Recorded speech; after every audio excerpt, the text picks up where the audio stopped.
পূজা, যার সবেমাত্র বিয়ে হয়েছে, নতুন নববধূর মতো হাজারো স্বপ্ন চোখে নিয়ে শ্বশুরবাড়ির দরজা পেরিয়ে ভেতরে ঢোকে।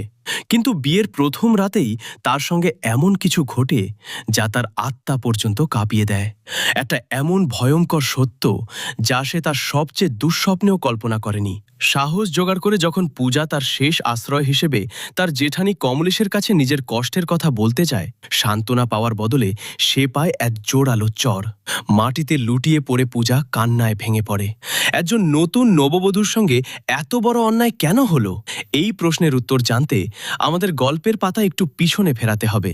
এই গল্পের আসল কেন্দ্রবিন্দু কমলেশ, একজন দায়িত্বশীল গৃহবধূ যে পুরো পরিবার সামলায়। তার পরিবারে রয়েছে স্বামী, এক ছোট মেয়ে, শাশুড়ি, শ্বশুর, এক নীরব দাদি এবং দেবর অরুণ। কমলেশের কাছে অরুণ শুধু দেবর নয়, সে তার নিজের সন্তানের থেকেও বেশি প্রিয়। সময়ের সাথে অরুণ বড় হয় আর তার জন্য মেয়ে দেখা শুরু হয়। যে মেয়েকে দেখতে সবাই যায় তার নাম পূজা। ইংলিশ অনার্সে গ্র্যাজুয়েট পূজা তার আত্মবিশ্বাস আর কথাবার্তায় সবাইকে মুগ্ধ করে। এমনকি একটি ইংরেজি গান গেয়ে পুরো পরিবারকে মুগ্ধ করে ফেলে। অরুণ তো তাকে দেখেই প্রেমে পড়ে যায়। কিন্তু এই ঘরে একজন ছিল যার মুখে হাসির বদলে ছিল অস্বস্তি, কমলেশ। তার কাছে পূজার আধুনিক ও খোলামেলা আচরণ ভালো লাগে না। কিন্তু অরুণের জেদের সামনে শেষমেশ মাথা নত করে কমলেশ। বিয়ের সিদ্ধান্ত হয়, আংটি পরানো হয়, কিন্তু কেউ জানত না এই সুখ শুধু এক রাতের অতিথি। পরের দিন কমলেশ হঠাৎ এক প্রতিবাদ মিছিলের মধ্যে পূজাকে দেখে ফেলে। রাগে ফেটে পড়ে সে সবার সামনে পূজার হাত থেকে আংটি খুলে ফেলে এবং সম্পর্ক ভেঙে দেয়। ঘরে ফিরে শুরু হয় অশান্তি।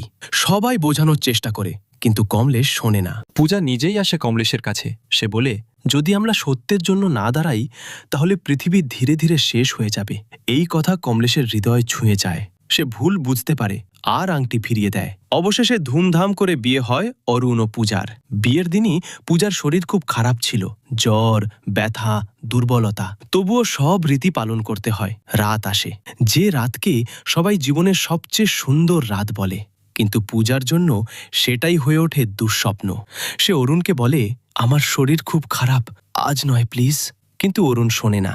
পূজার কান্না, অনুরোধ সবকিছু উপেক্ষা করে সে জোর করে তার সাথে সম্পর্ক করে। এক মুহূর্তে ভেঙে যায় সব স্বপ্ন। অরুণ বলে, আমি তোমার স্বামী, এটা আমার অধিকার। এই কথায় ভেঙে পড়ে পূজা।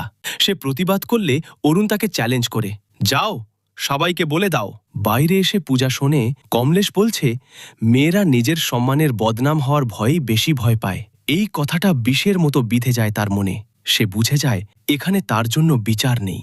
পরের রাতেও অরুণ একই কাজ করে। পূজা বুঝে যায় এই সম্পর্ক ভালোবাসা নয়, এটা এক ধরনের বৈবাহিক নির্যাতন। পূজা সব বলে তার মাকে, কিন্তু মা বলে বিয়ের পর এসব স্বাভাবিক।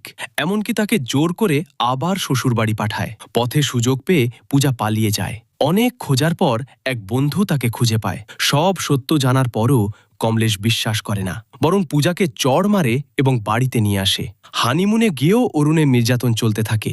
এক রাতে পূজা বাথরুমে নিজেকে বন্ধ করে। বাইরে অরুণ দরজা ভাঙতে থাকে। ভয়ের মধ্যে পূজা একটি ব্লেড দেখে এবং সেখানেই দৃশ্য কেটে যায়।